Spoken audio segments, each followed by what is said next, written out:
प्यारे बच्चों नमस्कार। मैथ्स विद पावर में एक बार फिर से आप सभी का बहुत बहुत स्वागत है। बच्चों इस सेशन में हम लोग डिस्कस करने वाले हैं यूपी बोर्ड में आए हुए रिलेशन यानी संबंध के जितने भी शॉर्ट टाइप क्वेश्चन यानी जो लघु उत्तरीय प्रश्न हैं उसको हम लोग इस सेशन में डिस्कस करने वाले हैं। लास्ट क्लास में मैंने आप लोगों को रिलेशंस के कॉन्सेप्ट को जो मेन कॉन्सेप्ट था उसको रिवाइज मैंने करवाया था। मैं उसके लिए आपको मैंने एक वीडियो प्रोवाइड करी थी जिसमें आपको पूरे मीन्स रिलेशन वाले टॉपिक को रिवाइज जो मेन टॉपिक है उसमें जिससे बोर्ड में क्वेश्चन पूछे जाते हैं उसको मैंने रिकैप कराया था, रिवाइज कराया था। अभी हम लोग डिस्कस करेंगे रिलेशन यानी संबंध से जितने भी यूपी बोर्ड एग्जाम में जो शॉर्ट टाइप क्वेश्चन पूछे गए हैं उसको हम लोग इस सेशन में डिस्कस करेंगे। इसके बाद बच्चों जो बारी आएगी उसके बाद हम लोग रिलेशंस के लॉन्ग टाइप क्वेश्चन जो आए हुए हैं उसको हम लोग डिस्कस करेंगे। इसी तरह ये प्रक्रिया में कंटिन्यूसली चलती रहेगी और वन बाई वन करके मैं सारे टॉपिक को रिवाइज कराते हुए उसके जितने भी बोर्ड्स के मोस्ट इंपॉर्टेंट क्वेश्चन है उसको मैं ईजी एंड सिंपलेस्ट वे में आपको सॉल्व करूँगा। तो आइए बच्चों आज के सेशन में आप देखिए जरा ये क्वेश्चन आप देख पा रहे हो यहाँ पे क्वेश्चन आप जरा ध्यान से देखना ये क्वेश्चन कितना इंपॉर्टेंट है आप इसके इंपॉर्टेंस को देख सकते हो। यहाँ पे ये क्वेश्चन यूपी बोर्ड 2022, 23, 24, 25 यानी चारों साल पूछा गया है। चारों साल करने का मतलब ये हुआ कि ये एग्जैक्टली ये जो ये नंबर्स वगैरह वो एग्जैक्टली नहीं आए हैं, मतलब नंबर्स चेंज हुआ है, नंबर्स किसी किसी साल चेंज हुआ है बट इसी कॉन्सेप्ट का ये सेम कॉन्सेप्ट का क्वेश्चन 2022 में, 23 में, 24 में और 25 में आपसे पूछा गया है। सबसे पहले क्वेश्चन देखा जाए, क्वेश्चन की बात की जाए तो कह रहा है कि एक संबंध आर यहाँ पे बच्चों एक संबंध दिया गया है। इस संबंध में आर सभी क्रमिक युग्मों a, b का समुच्चय है सच दैट a बराबर b प्लस 1 a बराबर b माइनस 1 यानी कि आर में आने वाले सभी क्रमिक युग्मों का पहला अवयव दूसरे अवयव से एक कम हो। उसके बाद सेकंड कंडीशन दी गई है कि b की वैल्यू 3 के बराबर या 3 से बड़ी होगी, यानी कि यहाँ पे जो किसी भी क्रमिक युग्म का जो दूसरा अवयव होगा वो क्या होगा 3 के बराबर या 3 से बड़ा होना चाहिए। ठीक है, और ये संबंध किस पे परिभाषित है, ये संबंध प्राकृतिक संख्याओं के समुच्चय n पे परिभाषित है, यानी कि a और b वो सभी क्या होंगे प्राकृतिक संख्या। तो कह रहा है कि तब बताओ कि इनमें से कौन सा सत्य है कौन सा ट्रू है।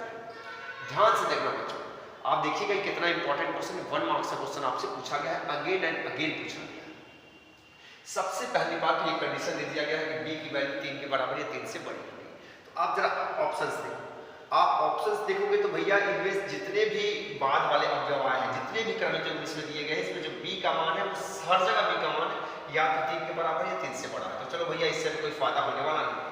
अब इसने कह दिया है कि भैया a का मान क्या होना चाहिए, a का मान b माइनस 1 होना चाहिए, a का मान b माइनस 1 होना चाहिए। तो अब जरा देखो ये a है ये b है, क्या ये a b से 1 कम आया है? नहीं, मीन्स ये a का मान क्या इस b के मान से 1 कम आया, इसमें से 1 करके 3 आना चाहिए, नहीं आया, यानी ये ऑप्शन सही नहीं होगा।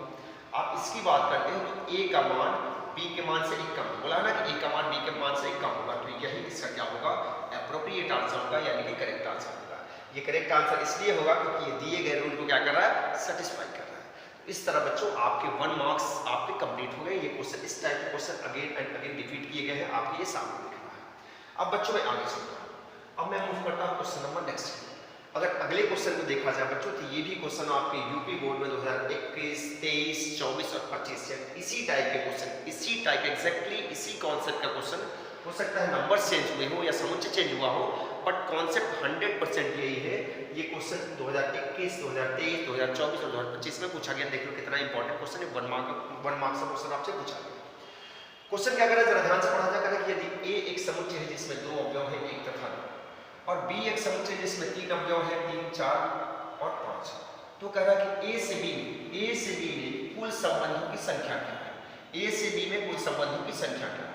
बच्चों मैंने आपको जो रिवाइज कराया था उसमें मैंने बताया था, आपको ये बताया गया कि यदि na बराबर m यानी यदि समुच्चय a में अवयवों की संख्या m हो तथा समुच्चय b में अवयवों की संख्या n हो, तब a से b पर कुल संबंधों की संख्या a से b पर कुल संबंधों की संख्या यानी कि कुल संबंधों की संख्या बराबर 2 की घात m इंटू n। बात समझ पा रहे हो आप? जब आप बात समझ रहे हो तो यहाँ देखो इस समुच्चय ए में कितने अवयव हैं? समुच्चय ए में अवयव की बात की जाए यानी इसमें नंबर ऑफ एलिमेंट की बात की जाए बच्चों तो इसमें 2 अवयव हैं। इसमें अगर अवयव की बात की जाए यानी नंबर ऑफ एलिमेंट्स की बात की जाए तो बच्चों इसमें 3 अवयव हैं। क्लियर हुआ? तो अब यहाँ पे हमें समुच्चय ए से यानी कि तब ए से बी पर कुल संबंधों की संख्या की बात की जाए तो ये क्या हो जाएगा 2 की घात m की वैल्यू 2 यानी समुच्चय ए में अवयवों की संख्या 2 और समुच्चय बी में अवयवों की संख्या 3 यानी 2 की घात 6 हो जाएगा। 2 की घात 6 का मतलब हो गया बच्चों 64 यानी कितने संबंध बनाए जा सकते हैं? 64 संबंध ए से बी पर बनाए जा सकते हैं। तो इस तरह बच्चों आपको ये क्लियर हो गया होगा। अब आप देख ही पा रहे हैं कि कितना ये इंपॉर्टेंट क्वेश्चन है। बच्चों एक चीज़ और, अगर आपको सेशन पसंद आया तो आप वीडियो को लाइक करना बिल्कुल मत भूलिएगा, उसके साथ ही साथ चैनल को सब्सक्राइब कर दीजिएगा और वीडियो का लिंक को अपने दोस्तों में भी शेयर कर दीजिएगा।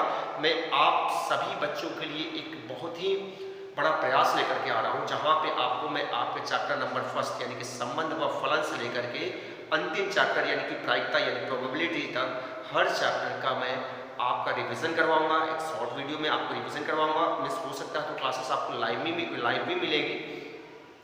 उसके बाद चैप्टर रिवाइज कराने के बाद उसके जितने भी वीवीआई क्वेश्चन यानी जितने प्रीवियस क्वेश्चन से जो बोर्ड में पूछे गए हैं उसको मैं जरूर करवाऊंगा, ठीक है, ताकि आपका बोर्ड का एग्जाम बहुत ही अच्छे ढंग से हो जाए और अपने बोर्ड एग्जाम 2026 में एक अच्छा परफॉर्मेंस दिखा पाए, अच्छा परफॉर्म कर पाए, ठीक है।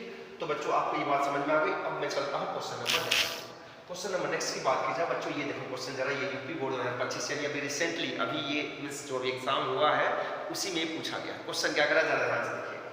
क्वेश्चन कह रहा है कि x तथा y का मान ज्ञात कीजिए। x तथा y का मान ज्ञात कीजिए यदि आपको ये चीज दिया गया है। ये क्या है बच्चों? ये है क्या जो आपको बच्चों यहाँ पे ये दिया गया है, यानी यहाँ पे दिया क्या गया है 2x minus 3 comma -5 is equals to x y minus 1। बच्चों आप ध्यान से देखो, यहाँ पे आपको ये 3 पद नहीं दिए हैं, ये पूरा का पूरा एक पद है और ये दूसरा, यानी कि ये क्या है, एक तरह से देखा जाए तो 2 पदों का एक ग्रुप है, यानी आप इसको क्रमित युग्म कह सकते हो। क्या कह सकते हो? क्रमित युग्म। उसी तरह बच्चों इसमें भी 2 ही पद आए हैं, ये पहला पद है और ये दूसरा पद। ये भी क्या है 2 पदों का एक ग्रुप है, यानी ये भी क्या है क्रमित युग्म है। तो बच्चों कंडीशन क्या है, यहाँ पे 2 क्रमित युग्म बराबर दिए गए हैं। आप जानते हो, आपको ये मालूम है कि जब 2 क्रमित युग्म आपस में बराबर होते हैं, यानी कि जब 2 क्रमित युग्म a1, b1 is equals to a2, b2 होता है, यानी 2 क्रमित युग्म आपस में बराबर होते हैं, तो इसका मतलब क्या होता है? इसका मतलब ये होता है कि इनके संगत अवयव भी आपस में क्या होते हैं? बराबर। इनके संगत अवयव यानी कि पहले क्रमित युग्म का पहला अवयव दूसरे क्रमित युग्म के पहले अवयव के बराबर होता है और पहला क्रमित युग्म का दूसरा अवयव दूसरे क्रमित युग्म के दूसरे अवयव के बराबर होता है, ठीक है, बात आप समझ पा रहे हो। उसी तरह बच्चों उसी रिलेशन के थ्रू यहाँ से क्या आ जाएगा, यानी कि 2x माइनस 3 बराबर x आ गया, यानी ये अवयव इसके बराबर हो जाएगा, इसके बराबर हो जाएगा, तथा उसके साथ ही साथ बच्चों क्या होगा, ये अवयव इसके बराबर हो जाएगा, इसके बराबर हो जाएगा, यानी कि y माइनस 1 बराबर क्या हो जाएगा -5। अब जरा इसको हल किया जाए, 2x माइनस x बराबर ये क्या आ गया 3 आ गया, यानी x बराबर x की वैल्यू क्या आ गई बच्चों 3 आ गई। बात आप समझ पा रहे हो। वैसे तो देखा जाए तो ये क्लास 11 का कॉन्सेप्ट है, ठीक है, और ये y बराबर क्या आ गया 1 माइनस 5, यानी y बराबर क्या आ गया बच्चों -4। इस तरह बच्चों आप x और y दोनों की वैल्यू को आपने फाइंड आउट कर लिया। क्लियर हुआ? ये अभी रिसेंटली 2025 में ये क्वेश्चन आपसे पूछा गया था। बात समझ पा रहे हो आप? अब बच्चों मैं मूव करता हूँ question number next. Question number ये क्या कह रहा है, यहाँ पे क्वेश्चन नंबर 4 है, ये यूपी बोर्ड 2022 में क्वेश्चन पूछा गया है। क्वेश्चन कह रहा है कि यदि समुच्चय ए हमें एक समुच्चय दिया गया है, जिसमें कितने अवयव हैं, जिसमें 1 से लेकर के 7 तक की प्राकृतिक संख्याएं हैं, यानी 1 मीन्स प्रथम 7 प्राकृतिक संख्याओं का ये समुच्चय दिया गया है। इसमें R एक संबंध परिभाषित किया गया है, संबंध R को क्रमिक युग्मों के समुच्चय के रूप में परिभाषित किया गया है, ठीक है। तो कह रहा है कि अब बताओ तब निम्नलिखित में से कौन सा सही है। यहाँ पे आपको 4 ऑप्शन दिए गए हैं। पहला दिया संबंधहीन। संबंधहीन का मतलब हुआ कि कोई रिलेशन नहीं है, कोई संबंध नहीं है। दूसरा क्या है तुच्छ संबंध। तुच्छ संबंध के बारे में आपको मैं बता रहा हूँ, आपको मैं रिवीजन में बता रहा हूँ कि रिक्त संबंध प्लस सार्वत्रिक संबंध, इन दोनों को हम लोग क्या कहते हैं, इसको हम लोग तुच्छ संबंध कहते हैं, यानी ट्राइंगल रिलेशन होते हैं। ये तुल्यता संबंध होने के लिए क्या होना चाहिए, तुल्यता के लिए स्वतुल्य, सममित तथा संक्रामक सभी होना चाहिए, आपको मालूम ही है। और चौथा ऑप्शन है रिक्त संबंध। तो सबसे पहले बच्चों इस दिए गए संबंध को देखा जाए। दिए गए संबंध को आप देखोगे तो आप एक चीज एनालिसिस करोगे। आपने क्या देखा, 1,1 आया, यानी 1 का 1 के साथ संबंध हुआ, 2,2 आया, 2 का 2 के साथ संबंध हुआ, 3,3 आया, 3 का 3 के साथ संबंध हुआ, 4,4 आया, के साथ संबंध हुआ, 6,6 आया, 6 का 6 संबंध हुआ, 7,7 आया, 7 का 7 का संबंध हुआ। यानी एक तरह से देखा जाए तो ये सबसे पहले तो स्वतुल्य संबंध है, क्योंकि आप जानते हो कि किसी दिए गए समुच्चय पर कोई संबंध स्वतुल्य यानी रिफ्लेक्सिव तभी होता है जब दिए गए समुच्चय के सभी अवयव आपस में क्या हो, सभी अवयवों का आपस में खुद के साथ संबंध अवश्य होना चाहिए। तो बच्चों यहाँ पे इस समुच्चय के प्रत्येक अवयव का खुद के साथ संबंध है, तो पहली बात तो ये स्वतुल्य हो गया। पहली बात क्या हो गया कि भैया ये स्वतुल्य हुआ, स्वतुल्य हुआ, स्वतुल्य हुआ। क्लियर। अब बात करता हूं मैं सम्मित से। सम्मित के बारे में बच्चों आप जानते हैं कि कोई भी संबंध सम्मित तभी होता है जब उस संबंध में आए हुए उस संबंध में आए हुए सभी क्रमिक युग्मों के उल्टा मौजूद हो। तो जरा देखो 1,1 का उल्टा 1,1 ही हुआ, 2,2 का उल्टा 2,2 ही हुआ, 3,3 इसका उल्टा ये खुद ही हुआ, 4,4 इसका उल्टा खुद ही हुआ, 5,5 इसका उल्टा खुद ही हुआ, 6,6 इसका उल्टा खुद ही हुआ, 7,7 इसका उल्टा खुद ही हुआ। यानी कि बच्चों ये सम्मित हो गया। अब बात कर लेते हैं जरा संक्रामक की, क्योंकि देखो यहाँ पे कंडीशन क्या है बच्चों ना, आप विकल्प देखोगे तो ना तो यहाँ पे विकल्प में स्वतुल्य दिया है ना तो विकल्प में सम्मित दिया है, ये दोनों बातें नहीं दी गई है। लेकिन हाँ तुल्यता संबंध जरूर दिया है। तो भैया एक बार हम संक्रामक भी चेक कर लें, ये स्वतुल्य तो हो ही गया, सम्मित तो हो ही गया, अगर वो संक्रामक हो जाएगा तो क्या हो जाएगा, एक तुल्यता संबंध हो जाएगा। बात आप समझ पा रहे हो। तो आइए जरा देखा जाए तुल्यता के बारे में बच्चों, आपको आइडिया है कि कोई संबंध तुल्यता तभी होता है जब A, B belongs to R तथा B, C belongs to R, B, C belongs to R, तब अगर A, C belongs to R आता है तो ये संबंध क्या होता है, संक्रामक होता है। या इसका दूसरा विकल्प भी होता है, दूसरा कंडीशन ये होती है बच्चों की यदि AB belongs to R आया, AB belongs to R आया तथा BC नहीं आया, तथा B, C does not belongs to R आया, तब हम लोग क्या करते हैं, तब बच्चों हम लोग यहाँ पे A, C को भी नहीं पूछते। अगर A, C does not belongs to R आता तब भी संबंध क्या होगा, संक्रामक होगा। तो जरा ध्यान से देखो ये A और ये B, ये A और ये B, ठीक है। अब कहीं BC नहीं दिख रहा है, BC कहने का मतलब कि इस एक से प्रारंभ होने वाला और कहीं भी आगे पीछे कहीं भी कोई क्रमिक युग्म नहीं दिख रहा है, यानी कि केवल AB आया, AB आया, BC नहीं आया, तो AC खोजेंगे ही नहीं है। बात समझ पा रहे हो। उसी तरह ये A और ये B, ये AB आया, इस AB के लिए कहीं भी BC नहीं आया, यानी कहीं भी 2 से प्रारंभ होने वाला कोई क्रमिक युग्म नहीं है, यानी BC नहीं आया तो AC खोजेंगे ही नहीं। फिर यहाँ पर देखो AB आया, इस AB के लिए कहीं BC नहीं आया, यानी 3 से प्रारंभ होने वाला कोई क्रमिक युग्म नहीं आया, AC खोजेंगे ही नहीं। ये AB आया, इस B से स्टार्ट होने वाला 4 से प्रारंभ होने वाला, इसके अलावा कोई और क्रमिक युग्म नहीं है तो हम AC खोजेंगे ही नहीं।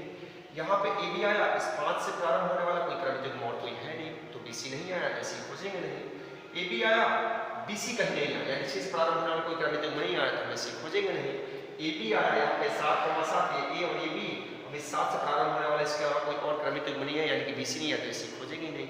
यानी कि एक्सेप्शनल केस से, अपवाद वाले केस से क्या हो गया, संक्रामक हो गया। क्या हो गया, संक्रामक।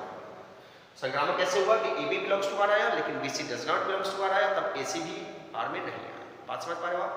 तो इस तरह बच्चों ये संबंध स्वतुल्य भी हुआ, सम्मित भी हुआ और संक्रामक भी हुआ। इसका मतलब आप कर सकते हैं कि ये संबंध क्या है, तुल्यता संबंध है, यानी कि ऑप्शन नंबर 3 क्या होगा इसका करेक्ट आंसर। तो आई थिंक आपको ये बात समझ में आ गई, क्लियर हो गया। अब बच्चों मैं मूव करता हूँ आगे। जितने बच्चे चैनल पे नए हैं जिनको समझ में नहीं आ रहा होगा वो चैनल को सब्सक्राइब करके उसके डिस्क्रिप्शन में जाए, उसके प्लेलिस्ट में जाए, वहाँ पे आपको रिलेशन एंड फंक्शन यानी खास करके संबंध वाले टॉपिक के रिवीजन का वीडियो आपको मिल जाएगा, जहाँ पे मैंने पूरे कोर्स को रिवाइज कराया है इजी एंड सिंपलेस्ट वे में। तो उसको आप जरूर देखिए तो आपको पता चल जाएगा। ठीक है, अब जरा इस क्वेश्चन में देखा जाए। ये क्वेश्चन बच्चों यूपी बोर्ड 2021 में पूछा गया है। क्वेश्चन क्या कर रहा है, जरा ध्यान से कह रहा है समुच्चय। यहाँ पे हमें एक समुच्चय दिया गया जिसमें 3 अवयव है, 1, 2, 3। इसमें यानी इस समुच्चय में संबंध R निम्न प्रकार से परिभाषित है, यानी R को यहाँ पे क्रमिक युग्मों के समुच्चय के रूप में यहाँ पे परिभाषित किया गया, आपके सामने दिख रहा है। अब इसने कहा है कि तब R क्या है, R इनमें से क्या है। आपको विकल्प दिया है स्वतुल्य तथा सम्मित है लेकिन संक्रामक नहीं है। दूसरा विकल्प है स्वतुल्य तथा संक्रामक किंतु सम्मित नहीं है। तीसरा विकल्प है सम्मित तथा संक्रामक किंतु स्वतुल्य नहीं है। और चौथा ऑप्शन है कि तुल्यता से। आइए जरा चेक किया जाए बच्चों। सबसे पहले मैं किसकी बात करूँ, सबसे पहले मैं स्वतुल्यता की बात करता हूँ, रिफ्लेक्सिबिलिटी की बात करता हूँ।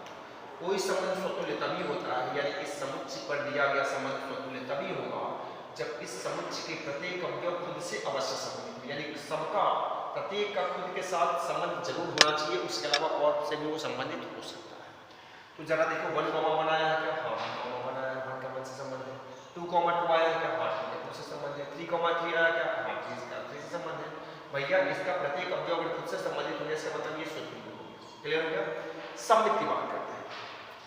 सममित के बारे में बच्चों को जानते हैं कि कोई संबंध सममित तभी होता है, यानी कि सिमेट्रिक तभी होता है जब इसमें आए हुए प्रत्येक क्रमित युग्म के उल्टा मौजूद हो। तो 1 2 आया, 1 2 आया क्या? 2 1 आया है क्या? जरा देखो 1,2 आया, इसका उल्टा 2,1 आया है? नहीं आया है। एक भी क्रमित युग्म का उल्टा मौजूद नहीं होगा तो वो सममित नहीं होगा, यानी ये क्लियर नहीं सममित नहीं। अब बात करता हूं बच्चों संक्रामक। अब बात कर लेता हूं बच्चों किसकी? संक्रामक क्या, यानी कि ट्रांजिटिव रिलेशन की बात कर लो। तो संक्रामक में आप जानते हो 2 केस आता है। पहला केस आता है कि यदि AB बिलोंग्स टू R है तथा BC भी R में है तब AC का आना जरूरी होता है। AC आएगा तभी संक्रामक होगा, अदरवाइज संक्रामक नहीं होगा। या दूसरा केस आता है कि अगर AB R में आ जाए, यानी AB बिलोंग्स टू R हो लेकिन BC does not belongs to R हो, तब AC नहीं खोजा जाता है, यानी AC नहीं भी आता है, तब भी वो संबंध क्या होता है? संक्रामक होता है। तो जरा चेक कीजिए, देखो A B, इसको आप A मानो, इसको B मानो, ये B हो गया, ये C हो गया, तो AC का होना चाहिए। AC भैया 1,2 ही होना चाहिए, यही AC का काम कर गया। चलो भैया ये पास हो गया। यहाँ तक इस क्रमित युग्म के बेस पे ये संक्रामक हो। क्या 2 से प्रारंभ होने वाला इसके अलावा और भी कोई क्रमित युग्म है? नहीं। इस AB के लिए कोई BC नहीं आया है। चलो यहाँ तक पास हो गया। अब इसको मैं माना A, इसको मैं माना A, इसको माना B। अब इस AB के लिए कहीं BC है? 2 से प्रारंभ होने वाला कोई क्रमित युग्म है? बताओ। अगर मैं इसको A माना और इस 2 को B माना तो क्या इस B से प्रारंभ होने वाला इसके अलावा कोई और क्रमित युग्म है? नहीं। यानी AB आया लेकिन BC नहीं आया, तो AC तक नहीं जाएंगे, यानी यहाँ तक भी एक्सेप्शनल रूप से क्या हो गया? ये संक्रामक हो गया। अब यहाँ पे देखो ये A और ये B, तो इसको मैं मानूंगा B और इसको C मानूंगा ना, इसको मैं मानूंगा B और इसको मानूंगा C, क्योंकि जिससे ये खत्म हुआ उससे स्टार्ट होगा। तो AB BC। अब AC का चाहिए, AC का मतलब 1,2, AC का मतलब 1,2 चाहिए ना, A की वैल्यू 1 और C की वैल्यू 2, तो AC का मतलब 1,2, तो 1,2 यही AC का भी काम कर जाएगा, यही तो अभी BC का काम कर रहा है, ये AC का भी काम कर जाएगा। ठीक है, अब जरा देखो इस AB के लिए इसको भी हम BC मानेंगे, क्योंकि ये भी 1 से स्टार्ट होगा। AB BC, अब AC का मतलब क्या? 1,3, यही AC का भी काम कर गया, यानी भैया ये भी पास हो गया। अब बात करूं मैं इसकी, ये A और ये B, अब B यानी 3 से स्टार्ट होने वाला, ये B और ये C, पास समझ पा रहे हो? तो AC क्या चाहिए? AC चाहिए भैया 1,3, AC यही AC का काम करता है, यही AC का भी काम करता है। अब जरा ध्यान दो, इस AB के लिए इसको भी BC माना जाएगा, क्योंकि 3 से ये भी स्टार्ट हुआ था, 3 से ये भी स्टार्ट हुआ था, तो इसको भी किसके लिए BC मानेंगे। तो ये AB और ये BC, AC क्या होगा? AC चाहिए 1,1, AC क्या चाहिए? 1,2 आया है, बिल्कुल आया यहाँ पे AC, ये AC आ गया। तो चलिए भैया हमारा काम हो गया। अब जरा इसको देखना है, इसको अगर ये A मानते हो, ये B मानते हो, तो ये B और ये C, ये B और ये C, AC क्या होगा? AC मतलब 3,2, यही AC का भी काम करेंगे। अब 3 से यानी इस B के लिए कहीं और BC नहीं है, ये तो BC ही है, इसके अलावा और भी कोई 3 से प्रारंभ होने वाला क्रमिक युग्म नहीं है, कोई बात नहीं। अब बच्चों ये A और ये B, अब 2 से प्रारंभ होने वाला ये A और ये B, तो ये B और ये C, AC क्या हो जाएगा? AC 3,2, यही AC का भी काम कर सकता है। यानी कि बच्चों ये संक्रामक है, ये संक्रामक है। ठीक है, जिस बच्चे को आइडिया को समझ गया होगा, संक्रामक है, यानी संबंध स्वतुल्य तथा संक्रामक तो है लेकिन सम्मित नहीं है। स्वतुल्य तथा संक्रामक है लेकिन सम्मित नहीं है, यानी कि option number second is the correct answer. दूसरा ऑप्शन क्या होगा इसका? सही आंसर। बात समझ गया? क्लियर हुआ? चलो आगे।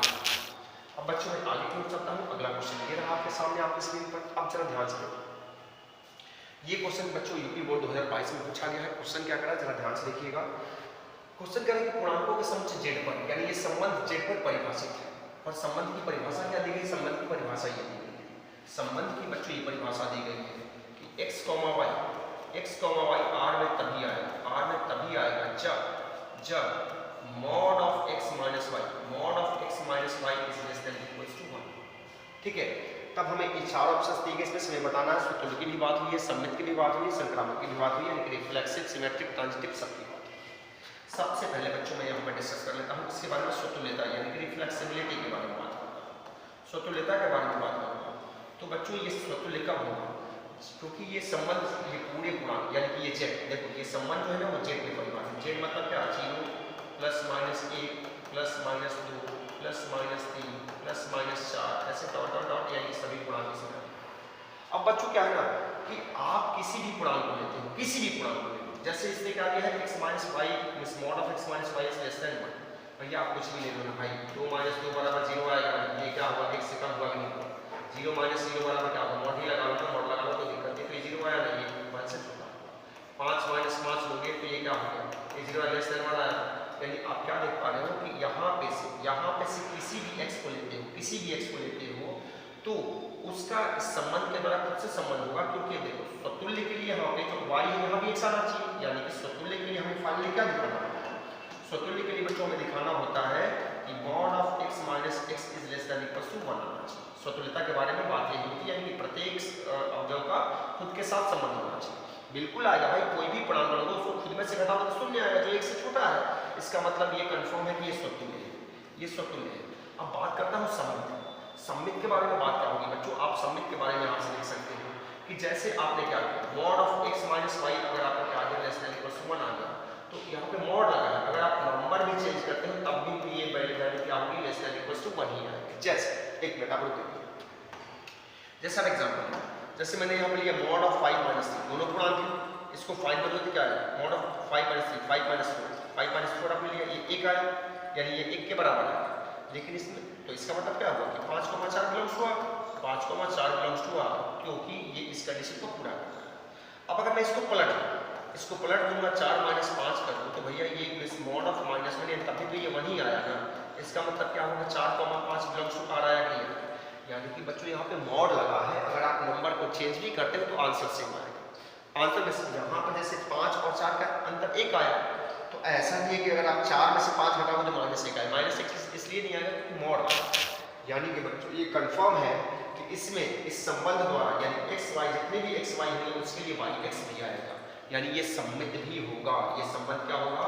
ये संबंध सममित ही होगा बच्चों, दिक्कत नहीं होगी, ये संबंध सममित ही होगा। अब बात करते हैं संक्रामक। संक्रामक बच्चों संभवतः ये नहीं होगा। क्यों नहीं होगा मैं आपको जरा बताऊं। अगर आप संक्रामक की बात कर रहे हो, सपोज करिए कि 5 minus 4 ये क्या आया? 1 आ गया ना, जो क्या है 1 के बराबर है। तथा जरा ध्यान से देखिएगा, mod of 4 minus 3 ये भी 1 आया, ये भी ये कंडीशन को फुलफिल किया। लेकिन देखो, लेकिन जरा ध्यान देखो, ये a और ये b और ये b और ये c, तो अब हमें ac चाहिए। ac मतलब कि 5 और 3 के बीच में संबंध। अब अगर आप 5 minus 3 ज्ञात करते हो बच्चों, ये 2 आया जो कि ना तो 1 के बराबर है और ना तो 1 के इक्वल है, यानी ये क्या हुआ? ये a हुआ और ये c। अब बच्चों आपने क्या देखा? आपने बच्चों यहाँ देखा कि चूंकि ab तो आ गया, ab बिलोंग्स टू आ रहा है, ab बिलोंग्स टू आ रहा है, तथा bc भी आया क्योंकि b minus c भी क्या है? 1 के बराबर है, ये भी आया। लेकिन बच्चों लेकिन कहानी क्या है कि a, c does not belongs to r। ठीक है भैया, ये आपने हमारे तो एक एग्जांपल लिया ना, ऐसे कई एक एग्जांपल आपको मिल सकते हैं। ठीक है, आप अगर कंफ्यूज हो रहे हो तो आप इसको ऐसे लिख सकते हो। इस चीज को आप ऐसे लिख सकते हो कि देखो 5,4 तो बिलोंग्स टू r आया क्योंकि 5 और 4 का अंतर 1 के बराबर है, तथा 4,3 भी आया क्योंकि 4 और 3 का अंतर भी 1 के बराबर है।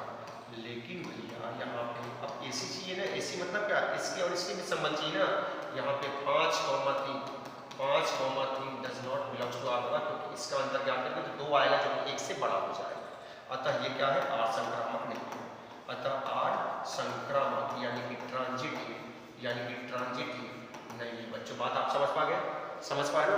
तो यानी कि ये कंफर्म हो गया कि जो संबंध है वो स्वतुल्य तथा सममित तो है लेकिन संक्रामक नहीं है। स्वतुल्य तथा सममित लेकिन संक्रामक नहीं है बच्चों। यानी कि यहाँ से जो आपका एप्रोप्रिएट आंसर होगा वो ऑप्शन नंबर फर्स्ट होगा। आप बात समझ गए होंगे, आई थिंक समझ गए होंगे। यूपी बोर्ड 2022 में ये क्वेश्चन पूछा। एक नंबर। अब जरा आगे चलते हैं। अब जरा बच्चों को हम लोग आगे चलते हैं। अगला क्वेश्चन आपका ये बच्चों यूपी बोर्ड 2022-23 दोनों में क्वेश्चन पूछा गया। 22-23 दोनों में पूछा गया। ध्यान दीजिए, बोला एल किसी समतल में स्थित समस्त सरल रेखाओं का समुच्चय है। बच्चों जरा ध्यान देना। एल क्या है यहाँ पे? एल यहाँ पे एक तल में, मान लो ये तल है, ये जो बोर्ड है वो तल है। इसमें कितनी रेखाएं खींच सकते हो? अनंत रेखाएं खींच सकते हो। एल क्या है? समस्त रेखाओं का समुच्चय, यानी मान लो L1, L2, L3, L4 dot dot dot dot ऐसे ढेर सारे हमारे पास रेखाएं आ गई। अब इसी एल का एक संबंध r इस प्रकार परिभाषित किया गया कि r उन सभी क्रमिक युग्मों L1, L2 का समुच्चय है। L1, L2 जहाँ पे L1 और L2 दोनों किसके अवयव है? दोनों इस L वाले समुच्चय के अवयव हैं, यानी कि दोनों क्या है? सरल रेखाएं। भैया ये क्या है? सरल रेखाओं का समुच्चय है ना, इसके जो भी दो अवयव होंगे क्या होंगे? वो सरल रेखाएं। और वो कैसे सरल रेखाएं हैं? ये दोनों ऐसे सरल रेखाएं हैं कि L1, L2 पर लंब है, L1, L2 पे लंब है। ठीक है, तब हमें बताना है कि इनमें से कौन सा संबंध सही है। तो बच्चों मैं सबसे पहले बात करता हूँ यहाँ पर स्वतुल्यता की। अगर मैं स्वतुल्य की बात करूं बच्चों, जरा ध्यान देना। अब ये कोई संबंध स्वतुल्य कब होगा? जब इस समुच्चय का प्रत्येक अवयव खुद से संबंधित होना चाहिए, और इसका प्रत्येक अवयव खुद से तभी संबंधित होगा, यानी L1 से तभी संबंधित होगा जब L1 L2 पे लंब हो। ये L2 से खुद संबंधित तभी होगा जब L2 L2 पे लंब हो। L3 से संबंधित कब होगा? जब L3 पे लंब हो। लेकिन बच्चों हम जानते हैं कि कोई भी अगर हम रेखा खींचते हैं, कोई भी रेखा कैसे भी रेखा खींचोगे ऐसे ना, कोई रेखा खुद पे लंब नहीं होती है। आप यहाँ पे क्या लिखोगे? यहाँ पे आप लिख दो, चूंकि कोई भी सरल रेखा